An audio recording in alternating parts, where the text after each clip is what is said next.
यशोमती मैया के नंद लाला। अब तो तुमने अपनी आंखों से भी देख लिया बालक, ये कितने विषैले हैं। नींद में भी विष उगलते हैं। इससे पहले कि तुम्हें कुछ हो जाए, चले जाओ यहाँ से, मान लो हमारी बात। आप सब मुझे जानती भी नहीं और फिर भी मेरी इतनी चिंता कर रही हैं आप। माँ की ममता भेदभाव नहीं जानती। तुम भी किसी के पुत्र हो और हम सब भी माँ हैं। एक माँ को हर बालक में अपनी ही संतान दिखाई देती है, इसलिए हम तुमसे विनती करते हैं, वापस चले जाओ, बचा लो अपने प्राण। मेरी चिंता मत कीजिए, मुझे कुछ नहीं होगा। होगा, अनर्थ होगा यदि ये उठ गए तो।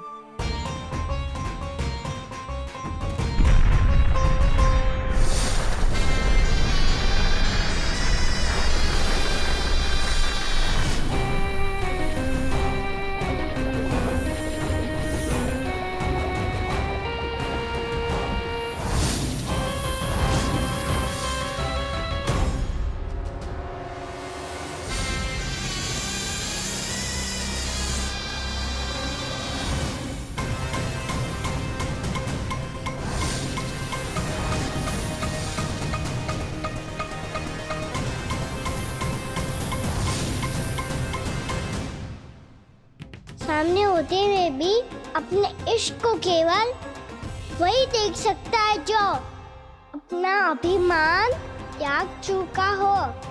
पर पूर्व जन्म में मेरा भक्त होने के नाते मेरा सत्य स्वरूप देख पाने में मुझे इसकी सहायता करनी चाहिए।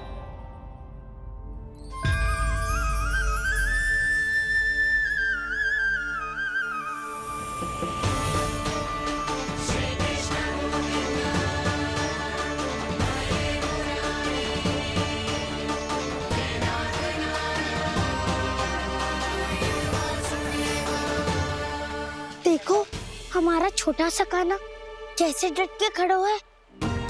इतने विशालकाय, इतने महाभयंकर सबके सामने।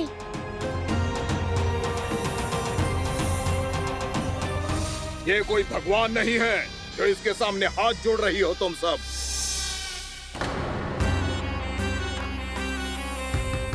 एक सामान्य साधारण बालक है ये, जो ये तक नहीं जानता कि इसके सामने है इसका काल, कालिया। तू कौन है बालक? मेरे इतने निकट आकर भी तू जीवित कैसे है? मेरी नहीं, अपनी चिंता करो कालिया। बहुत मनमानी कर ली तुमने। अब बस मैं तुम्हें रोकना हूँ। अब बस मैं तुम्हें रोकना हूँ। मैं तुम्हें रोकना हूँ।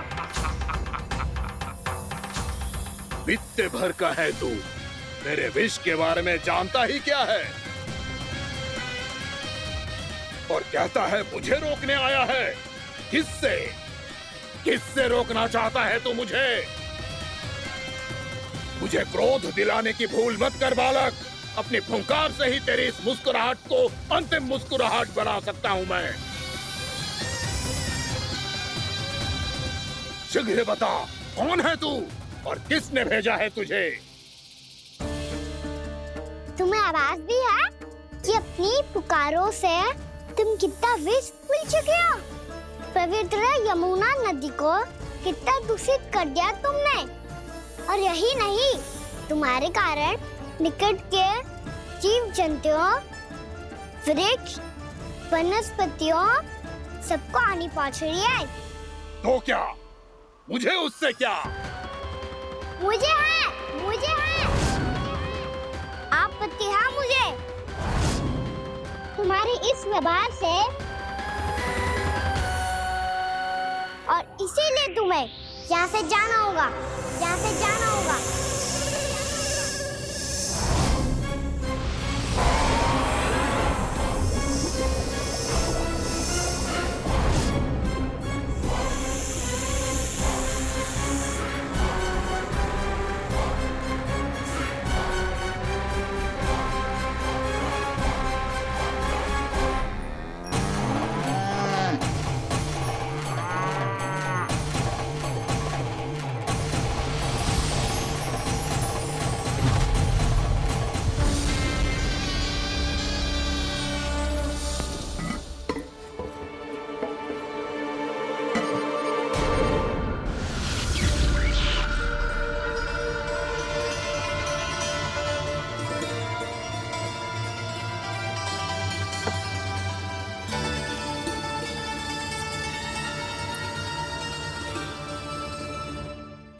मुझे आदेश देने का साहस भी कैसे किया तूने? इस क्षेत्र को मैंने अपना राज्य बनाया है, मेरा परिवार रहता है यहाँ, और तू मुझे यहाँ से जाने के लिए कह रहा है? हाँ, क्योंकि तुम्हारे यहाँ रहने के कारण अन्य जीवों को हानि हो रही है और मैं ऐसा नहीं होने दे सकता। मैं तो बस वही कर रहा हूँ जो एक सर्प का स्वभाव है। विष फैलाना स्वाभाविक है मेरे लिए, इसलिए मुझे चुनौती मत दे बालक।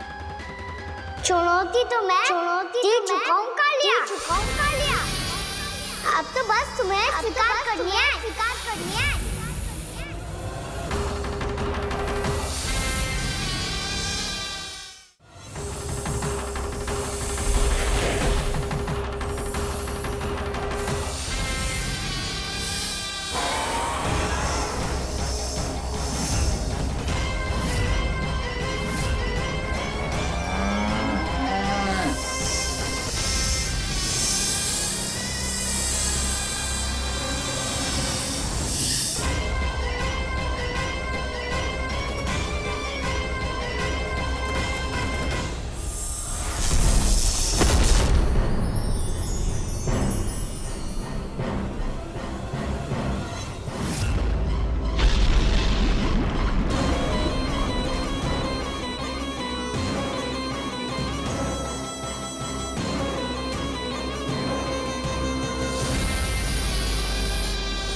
मैं भी चेतावनी दे रहा हूँ, यहाँ से चले जाओ।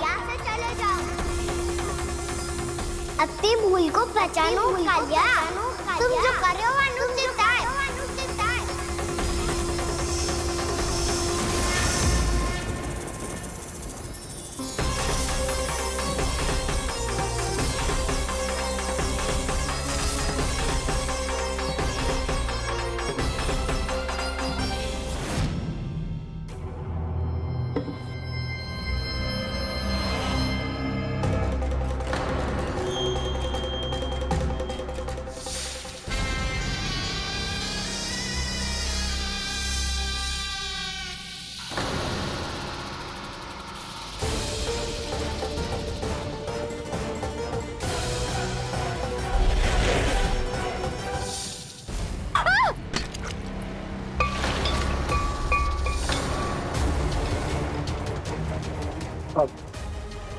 मैं आता हूँ।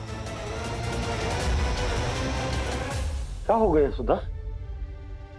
मुझे आवाज हो रहा है जी, कछु ना कछु गड़बड़ है।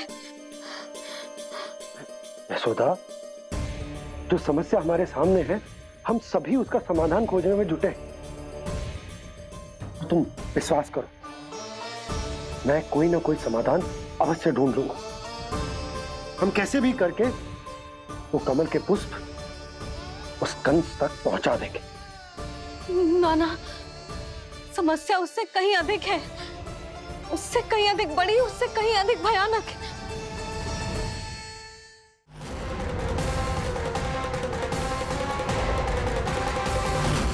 विस्की ये बूंद से ही सबके प्राण चले जाते हैं। इसने तो विस्की धारियां फेंकी है खाना पे। कान्हा कैसे बच्चे को अधिक विष से? इसका विष तो क्या, ये सर स्वयं भी छू तक नहीं पाएगा हमारे कान्हा को।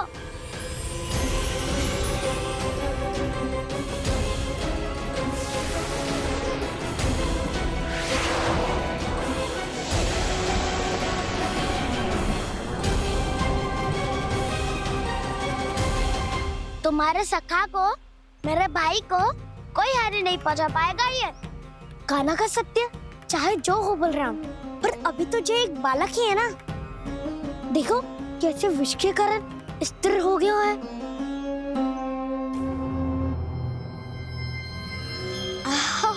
हाउ सर्फ ने कितनी आसानी से अपनी पूंछ से बांध लिया है।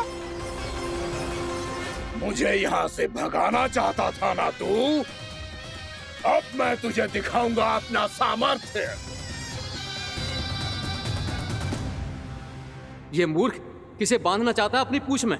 उन्हें जिनका विस्तार सारे ब्रह्मांड में है, या उन्हें जो स्वयं अनंत है? पर देवराज, प्रभु ऐसा करने ही क्यों दे रहे हैं कालिया को? आप सब भूल रहे हैं देवगण। कालिया पूर्व जन्म में प्रभु का बहुत बड़ा भक्त था। उसी भक्ति का फल मिल रहा है अब इसे। वैसे भी भक्तों के मन का भाव सबल हो तो भगवान तो सहज ही बंध जाते हैं।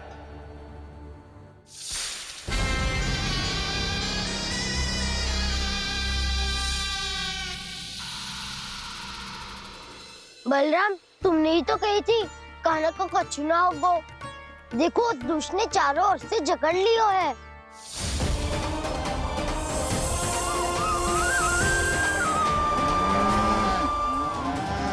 ये क्या कह रही हो तुम?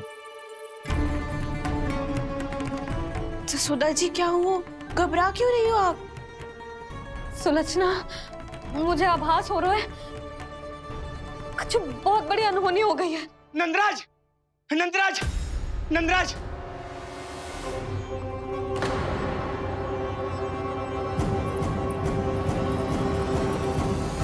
नंदराज, कान्हा ने जमदग्नि नदी में छलांग लगा दी है। कान्हा ने जमदग्नि नदी में छलांग लगा दी है। कान्हा ने जमदग्नि नदी में छलांग लगा दी है। कान्हा जमुना में कूद गया है। मुझे लगा था आज कछु गड़बड़ होने वाली है। मुझे आज कान्हा को ना जाने देना चाहिए था।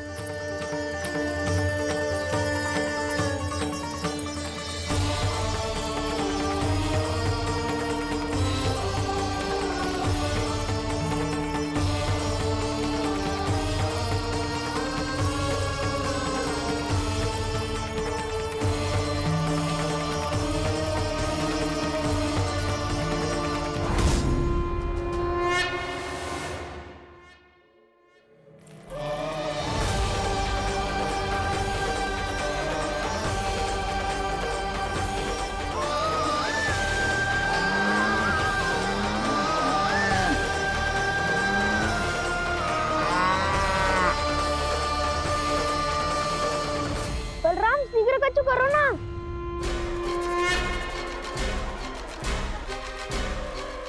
कछु भी करो पर कान्हा को बचाओ। नाग बहुत भयंकर है। कान्हा अकेले ना संभाल पाएगा इसे।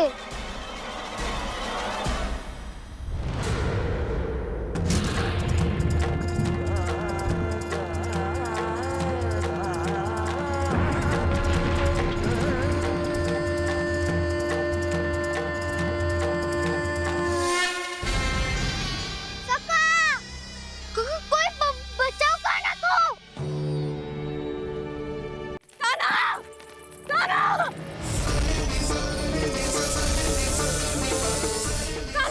यशोदा! यशोदा रुको! छोड़ दो मुझे, छोड़ दो मुझे। जीजी संभालो, बावली हो गई है। जीजी संभालो। कान्हा, कान्हा।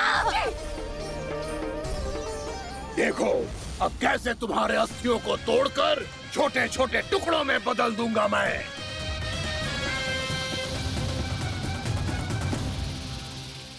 जी, आप जाओगी तो आप भी फंस जाओगी। अपने लल्ला के लिए मैं किसी भी संकट का सामना करने के लिए तैयार हूँ। छोड़ो। ना जशोदा, हमें कोई और उपाय खोजना पड़ेगा। कोई और उपाय? आप देख ना रही मेरा कान्हा किस दशा में है। कान्हा! मैया के वश में नहीं है, नहीं तो ये अपने लल्ला के लिए साक्षात काल का भी सामना कर ले। ये तो केवल कालिया नाग है। हे नागराज, आप मेरे प्राण ले लो, पर कान्हा को छोड़ दो। ना नागराज, आप मेरे प्राण ले लो, मैं विरोध भी ना करूंगी।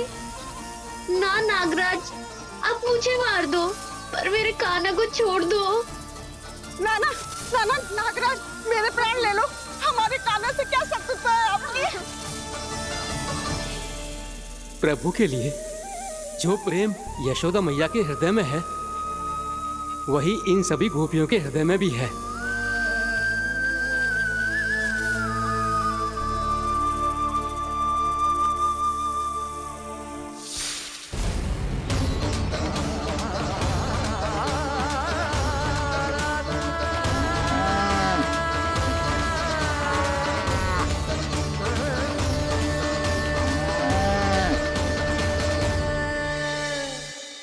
यशोदा, यशोदा,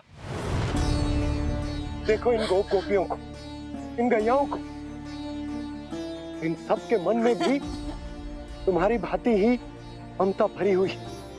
वो सब भी कान्हा से उतना ही प्रेम और स्नेह करती है, उतनी ही ममता से भरी हुई है जितनी कि तुम। तो तुम ही सोचो, जिसके साथ इतनी ममता और इतना स्नेह, इतना प्रेम, उसका कोई क्या कर सकता है? उस कालिया नाग का विष इस सब आशीर्वादों के सामने कछु ना है। कछु करो जी, उसे बोलो वो मेरे प्राण ले ले, मेरे कान्हा को छोड़ दे। यशोदा,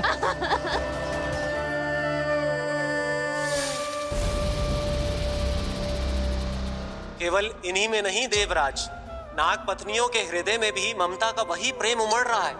देखिए। मैं आपके हाथ जोड़ती हूँ स्वामी, इस बालक को छोड़ दीजिए। ये अवश्य ही कोई दिव्य आत्मा है स्वामी। हम आपसे विनती करते हैं स्वामी, इस नन्हे बालक को हानि मत पहुंचाइए स्वामी। मेरी पत्नियां मेरे ही शत्रु के लिए विनती कर रही हैं।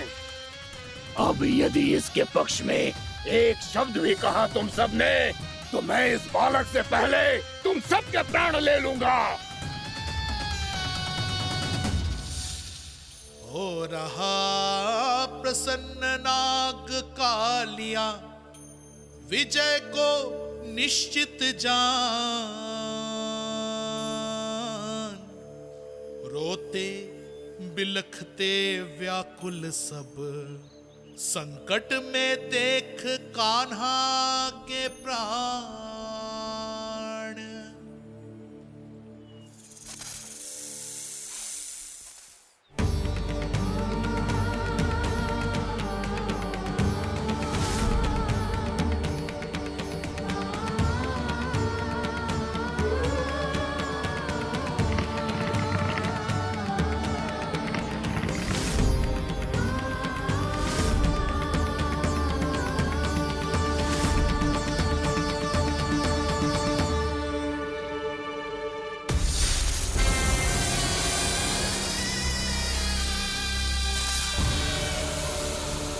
कुछ करो जी, मेरे लल्ला को बचा लो, कोई तो कुछ करो।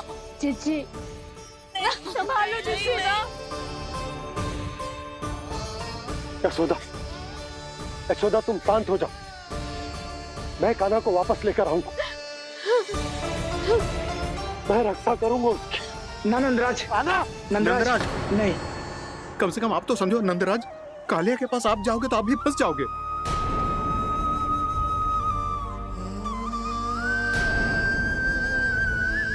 बलराम, तेरा भाई इतनी भीषण संकट में है और तुझे जरा भी दुख ना हो रहा? क्या आप सब अब तक नहीं समझ पाए कि कान्हा सच में कौन है? छोटे बाबा, आप तो उसका सत्य जानते हैं ना?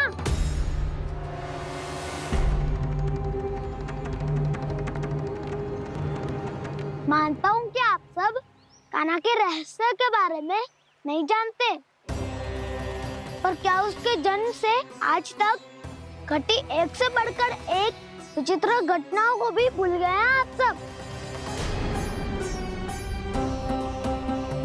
भूल गए हैं कि कैसी पूतना जैसी राक्षसी उसका कुछ बिगाड़ नहीं पाई, कैसे तरनावती जैसा भयानक राक्षस उसे एक खरोच भी नहीं दे पाया था।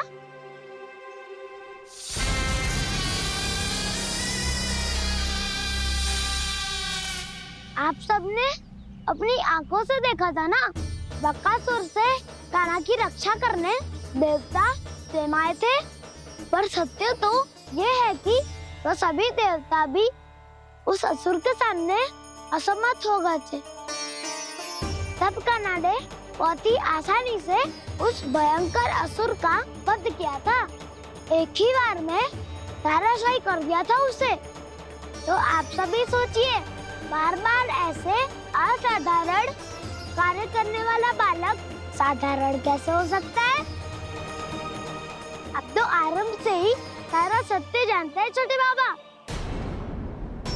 राह से छुपाने में सदैव काला की सहायता करते आए हैं आप, और आज आप स्वयं ही उसके सत्य को भूल रहे हैं। और तुम सब भी तो जानते हो कान्हा की शक्तियों के बारे में, तो क्या तनिक भी विश्वास ना है अपने सखा पे? बलराम, जे तू क्या कह रहा है? मैंने जो कहा उसका एक एक शब्द सत्य है छठी माँ। यदि प्रभु की इच्छा हुई तभी कुछ ही क्षणों में सब कुछ अपनी आंखों से स्वयं अनुभव कर लेंगे आप।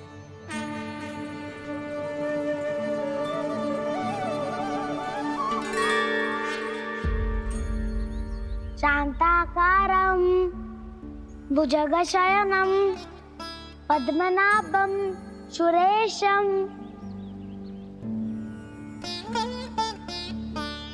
विश्वाधारं गगनसदृशं मेघवर्णं शुभांगं लक्ष्मीकान्तं कमलनयनं योगी वीरध्यानगम्यम् वन्दे विष्णुं भवभयहरं सर्वलोकैकनाथम्।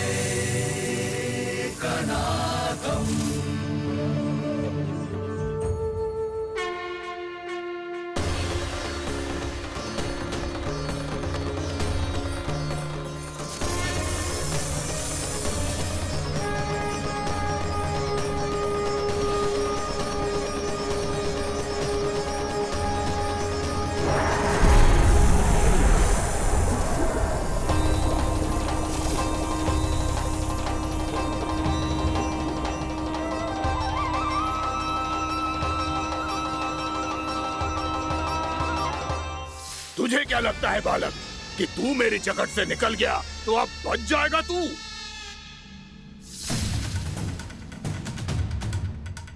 मेरे विष से अपनी प्राण रक्षा करने में सफल रहा, मेरी जकड़ से भी छूट गया, पर मेरे दंश से नहीं बच पाएगा।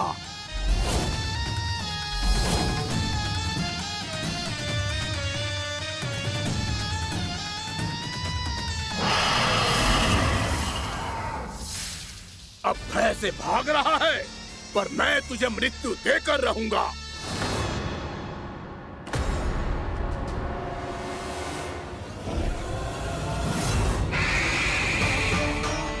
कान्हा!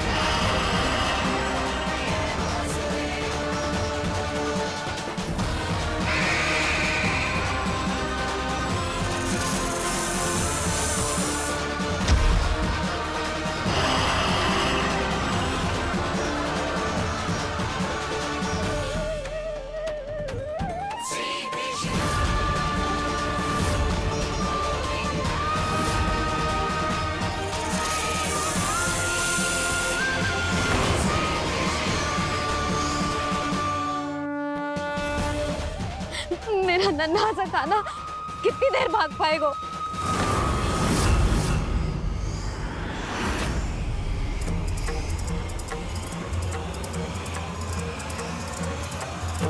और कितनी प्रतीक्षा करोगे मेरी भक्त कालिया? भक्त नहीं, काल हूं मैं तेरा। जब अहंकार का मुकुट बुद्धि को ढक लेता है तो भक्त अपने भगवान को भी नहीं पहचान पाता। व्यर्थ की पहेली में मत उलझा बालक, ना मैं भक्त हूँ और ना तू भगवान।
देखो, आप सब जिसके लिए इतने व्याकुल हो रहे थे, उसे छूकर कालिया नाग का हलाहल जैसा विष भी चरणामृत बन गया है और यमुना जी के जल में फैल चुके विष के प्रभाव को भी नष्ट कर रहा है।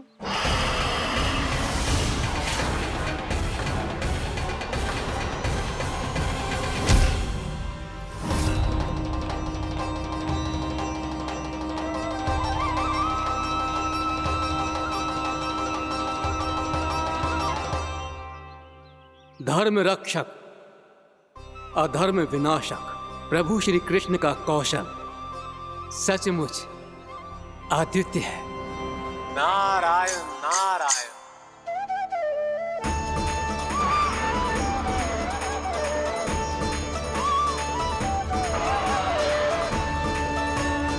मेरा भार तुम्हारे भीतर के अहंकार का प्रतीक है कालिया।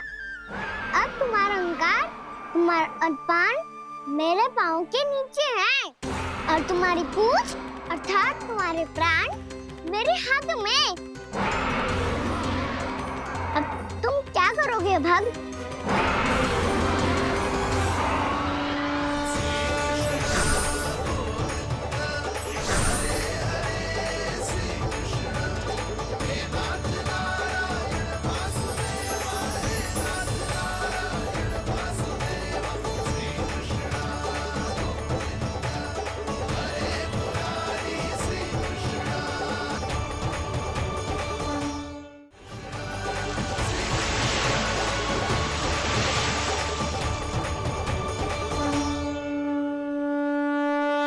प्रभु, भले ये आपको पहचानने में असमर्थ हो, पर हम सब ने आपको पहचान लिया है। हाँ प्रभु, एक भक्त होने के नाते और एक अर्धांगिनी और माँ होने के नाते मैं आपसे इनके प्राणों की भिक्षा मांगती हूँ। अपनी कृपा दिखाइए और इन्हें क्षमा कर दीजिए। आपके लिए मित्र और शत्रु में कोई अंतर नहीं प्रभु। उसी तरह आपकी कृपा और दंड में भी कोई अंतर नहीं। दोनों दया ही तो हैं, अकारण ही किसी को प्राप्त नहीं होती।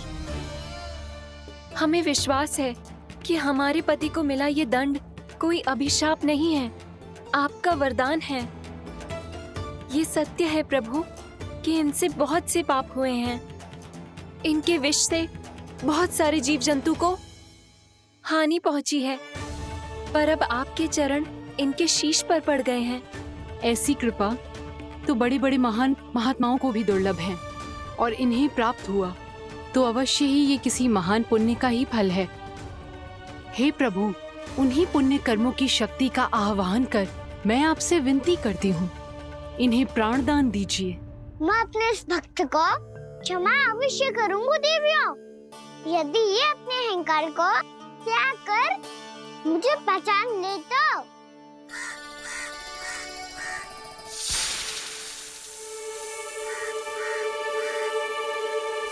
मैं तुम्हें श्राप देता हूँ, जितनी विषैली तुम्हारी जिह्वा है उतने ही विषैले सर्प बन जाओ तुम।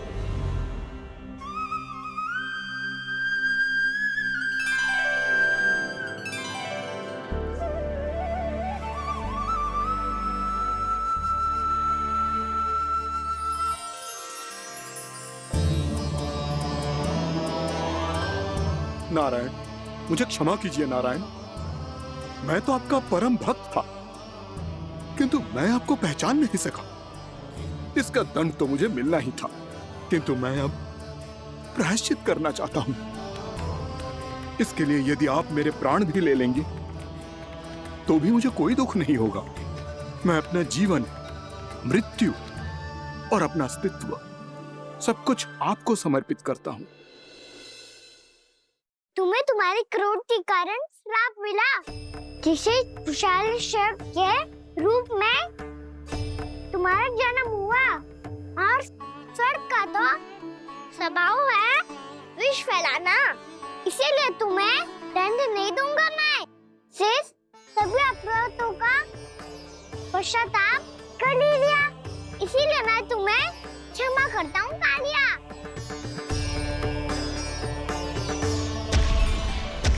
पर तुम्हें यहाँ से दूर समुद्र के बीच जाकर रहना होगा, क्या किसी निर्दोष का जीवन तुम्हारे विष से प्रभावित ना हो? मैं चाहकर भी आपकी इस आज्ञा का पालन नहीं कर सकता। मैं असमर्थ हूं प्रभु, क्योंकि यदि मैं इस क्षेत्र को छोड़कर गया तो मेरी मृत्यु निश्चित है।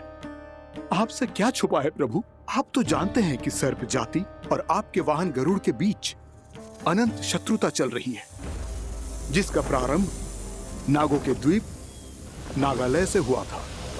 उस द्वीप पर छोटे जीवों को निगल जाने के लिए सर्प थे और गरुड़ को सर्पों का स्वाद बहुत प्रिय था, इसलिए वो बार बार नागद्वीप जाने लगा था। पर इस कारण पूरी सर्प जाति उससे आतंकित हो गई थी, इसलिए जब भी गरुड़ वहां पहुंचता तो सभी सर्प छिपने लगते। जब गरुड़ को इसका आभास हुआ तो उसे बड़ा क्रोध आया और वो उत्तेजना में भरकर सर्पों का शिकार करने लगा।